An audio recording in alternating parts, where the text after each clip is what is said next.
What's up, my friends? My name is André. Today we'll continue with the American Revolution Oversimplified Part 2. I already reacted to the Part 1, you can check that on my YouTube channel. But before I go into the Part 2, let me ask you for one thing. If you can leave a like on this video, thank you so much for that. It's the best way to show support. If you can subscribe, oh man, forget about it. You make my day. Now, link for the original video in my description. This one should be an interesting one.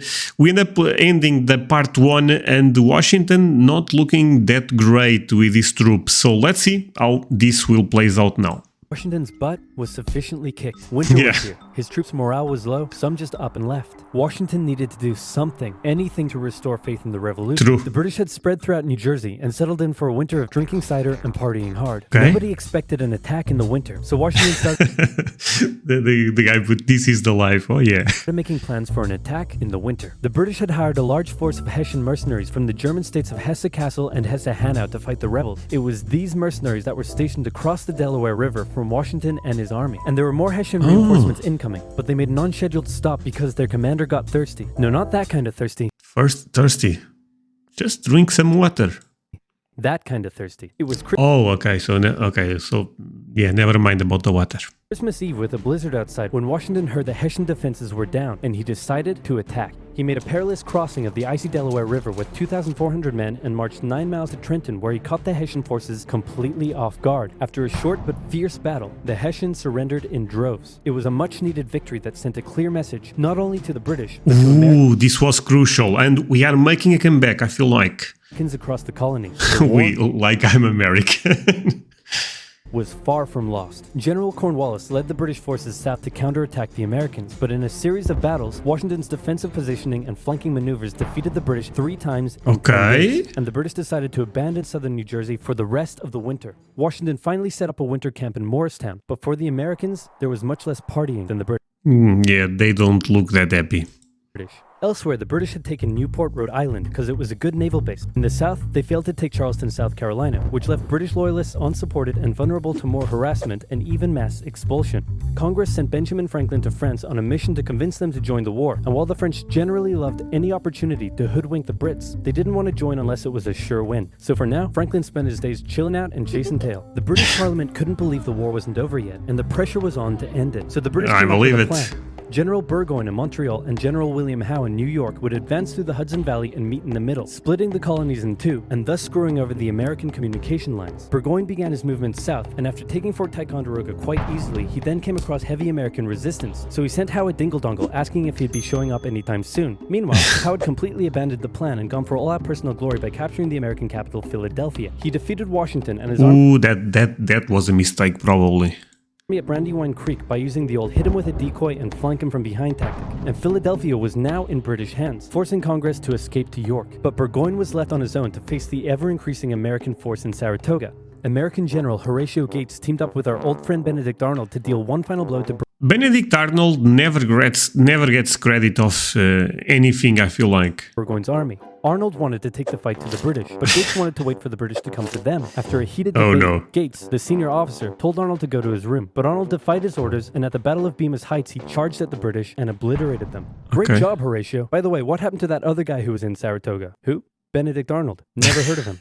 Ouch. What a guy. Come on. Hey, George, didn't I do a great job?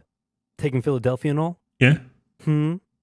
Didn't I? You're fired. Both Burgoyne and Howe returned to Great Britain, leaving British General Henry Clinton to take charge of the war. And the war was about to take a nasty turn, because with the victory at Saratoga, the French were finally ready to join the Americans. All right, Benny, we're in. Hey, isn't this kind of funny? You know, because you're a republic trying to overthrow an absolute monarchy, and I'm an absolute monarchy helping you? Like, could you imagine if your revolution inspired my people to revolt against me? Okay, the French Revolution.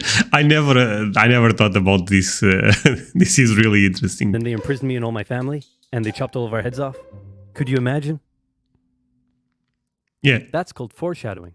For now in America, winter was here once again, which meant yet more disease, more starvation, and even a little mutiny. After losing Philadelphia, Washington's job was again on the line. But suddenly, a Prussian guy with a very fancy name, hired by Benjamin Franklin, showed up out of nowhere and said, "Hey, I'm here to give your men a European military training." And train them he did. They learned how to shoot accurately, how to march in formation, where to poop and where not to, and strict punishments were handed out to any who didn't comply. Washington's army came out of the winter in 1778 and... Okay, that's crazy. That So they end up learning with the war going. Okay. New and improved force, ready to take Philadelphia back from the British. In the end, though, they didn't have to. With the French entry into the war, the British ordered General Clinton to evacuate Philadelphia and consolidate all of the British forces in New York. So Washington sent Benedict Arnold to reoccupy and secure the city as he pursued the British through New Jersey on land, eventually finding a good opportunity to attack at Monmouth Courthouse. The battle took place on a sweltering hot summer's day, and as many soldiers died from heat stroke as they did from battle. In the end, after some incompetence/borderline treason from Washington's second in command, it was a draw. And in this war, a draw is kind of a victory for the Americans. Next up, let's talk about this guy. This is John Paul Jones. John Paul Jones is handsome, Scottish, and absolutely insane. When the war first broke out, everyone was like, how did the colonies expect to stand up to the might of the British Navy with their meager fleet of converted merchantmen? Yep, try telling that to John Paul Jones. This guy sailed to the British Isles, somehow captured a British ship off the coast of Ireland, and brought it back to France. Then he returned, attacking more ships, raiding towns, and evading capture the entire time. These are basically pirate tactics. But hey, if it works, it works. In one incident, he captured a British ship and returned to a Dutch port without an official ensign because his was lost during the battle. That's a big no-no and can have you arrested as a pirate. The Dutch helped him out by quickly creating a design based on Benjamin Franklin's description of what the American flag should look like, and they entered it into— Oh my god, story is so fascinating. I was not aware of this type of stuff. It's crazy. their records as an official US flag. What they came up with looks pretty cool. The whole campaign probably looks played okay. heavily on British morale and brought into question their ability to win the war. And fun fact, he was so cool that one of the towns he raided in 1778 gave him an official honorary pardon in 1999. Keep ripping in heaven, John Paul Jones. You're an angel. This guy was insane. What the Continental Navy was lacking in resources, though, the French entry into the war made up for. The French began with naval skirmishes in the English Channel, and they sent a large fleet to America, although it sustained a lot of damage in a storm off Rhode Island. The Americans were hoping for a bigger commitment from the French, so John Adams went to France to help Benjamin Franklin continue negotiations. Oh good, you're finally here. Check this out. Hey ladies, I'd like to fly you like a kite, cause you're electrifying. Isn't this great? Is this what you've been doing? Yeah, why? We were sent here on a diplomatic mission to secure military support from France, not to philander with the locals. Wait. He's trying, come on, but he's starting with the locals, I mean. No, ladies, come back.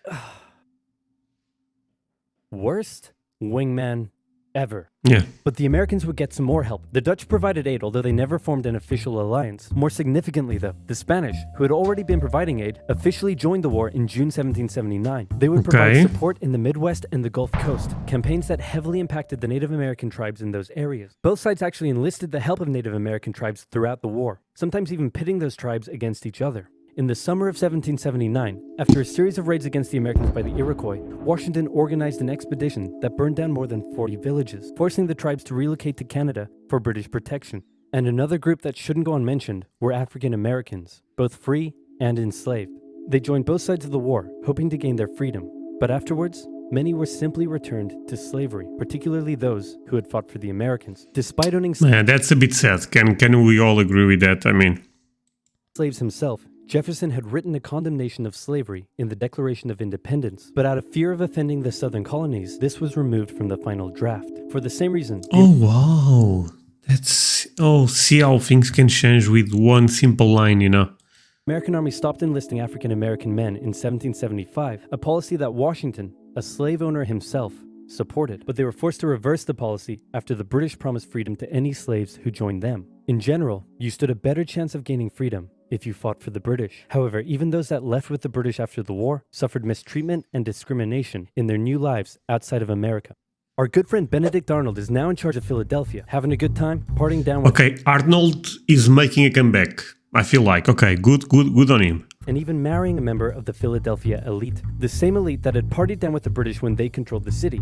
And suddenly, the people of Philadelphia, including the state governor, started accusing Arnold of having pro-British sentiments.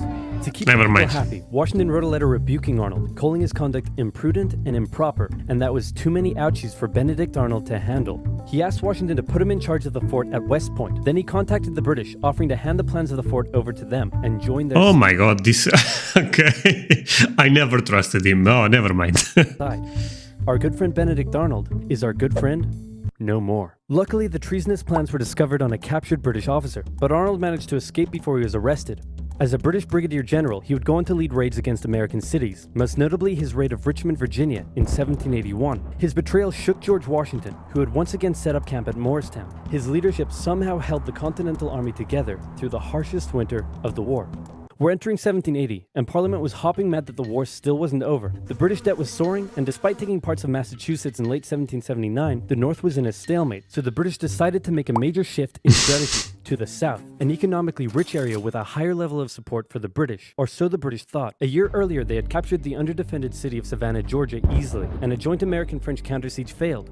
Now, they laid siege to Charleston, South Carolina. It fell within months, with thousands of American troops surrendering to the British, a costly defeat. The British quickly moved to take... Yeah, this is not looking that good for Americans also. I mean, but there is also tension on the English side. Control, and they sent stereotypical Hollywood villain with a British accent, Bannister the Butcher Tarleton, into the backcountry where he hunted down rebels and destroyed them with ruthless brutality. The British presence also inspired local loyalist militias in the backcountry to rise up against their persecutors. The British really seemed to be onto something with their new strategy. The ball was very much in Washington's court.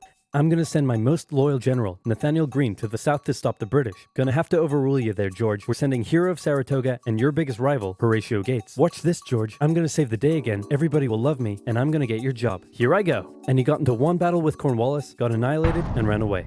Alrighty, let's go with your guy. Nathaniel Greene knew the British outnumbered his own forces and wouldn't be defeated with conventional tactics, so he had to think outside the box. He split his army into two, said, "Hey big boy, look at me," and then they went running in two different directions. Cornwallis sent Tarleton after Morgan, and he caught up with him at Cowpens, where Morgan proceeded to kick Tarleton's butt. Then the two led Cornwallis on a wild chase through North Carolina, his bigger and better equipped army much heavier and slower than Greene's quick and mobile troops. Greene led Cornwallis further and further from his supply line, then crossed the Dan River into Virginia, picked up some reinforcements, and turned back to face the now exhausted British. At the Battle of Guilford Courthouse, that was kinda genius.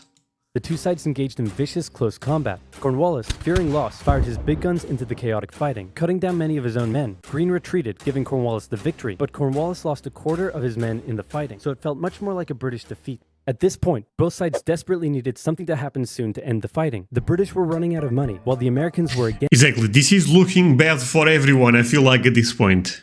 and facing mutinies as the men went without pay or even basic living needs. Fortunately, the French were now showing up in greater numbers and were ready to fight. After his encounter with Greene, Cornwallis decided the only way to win the South was to first prevent the Southern Continental Army from using Virginia as a supply base. So he abandoned the Carolinas, moving to Wilmington and on to Yorktown, a position the British believed would be easy to supply and support. On his march to Yorktown, he raided many farms, stealing horses and supplies from the locals, but also freeing thousands of slaves, many of whom joined him. The French saw Cornwallis's new position as an opportunity to land a decisive blow on the British. Washington wanted to attack Clinton in New York, but the French said it was a really dumb idea. And to be fair, it was. Instead, Washington sent out fake dispatches to make it look like they would attack Clinton, but secretly their combined force marched all the way down to Virginia. A large French fleet under the command of Comte de Grasse arrived and successfully cleared the British Navy out of the Chesapeake Bay. The combined land and naval forces then laid siege to Cornwallis's army in Yorktown. The American and French forces tightened in around the city, raining artillery down on Cornwallis, who desperately appealed to Clinton for aid, but Clinton was unusually chilled out about the whole thing. Cornwallis held out for nearly a month before he had no choice but to surrender. And at the time, information was probably really slow, so... Over 7,000 British troops were captured, a crushing defeat. And with that, Parliament had reached the end of its rope. The war just wasn't worth it, and it needed to end now. The British still held New York, Charleston, and Savannah, but fighting between the two sides mostly ceased as peace negotiations opened up in Paris. The resulting treaty in 1783 saw Great Britain remove its troops from American soil, recognize U.S. independence, and cede territory up to the Mississippi River. In return, the Americans agreed to pay any debt still owed to Britain, and gave fair treatment to any colonists who had remained loyal to the crown. The Spanish got Florida, while the French got an economic crisis that led to its own revolution a decade later. Washington retired to his home in Mount Vernon, wishing his men farewell by saying, "I most devoutly wish that your latter days may be as prosperous and happy as your former ones have been glorious and honorable." He hoped to live out the rest of his days in peace. But unfortunately for him, a number of people wanted him to be the first leader of the new country. And by a number of people, I mean literally everyone. The first election campaign in American history was basically a grassroots effort to convince Washington to accept the office. He was sworn in on April 30th, 1789, and he himself established many of the standards and limitations of what the American leader should be. First of all, there was debate on what he should be called. Is he a king? Is he our glorious leader? In the end, they went for a word that at the time was pretty modest. President, like the president of your local bowling club or office bake sale committee. He set up a cabinet... Oh, but come on, George Washington was amazing, right? I mean, probably did a couple of mistakes here and there, and David explained that, but overall, great leader.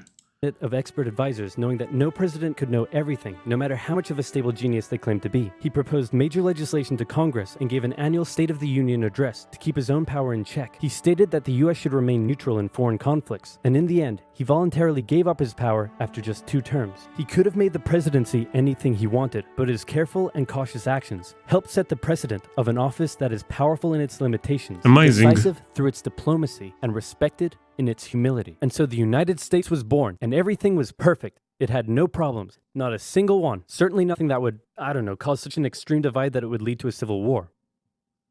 Anyway, moving on. Should I react to the civil war? Is that also a good one?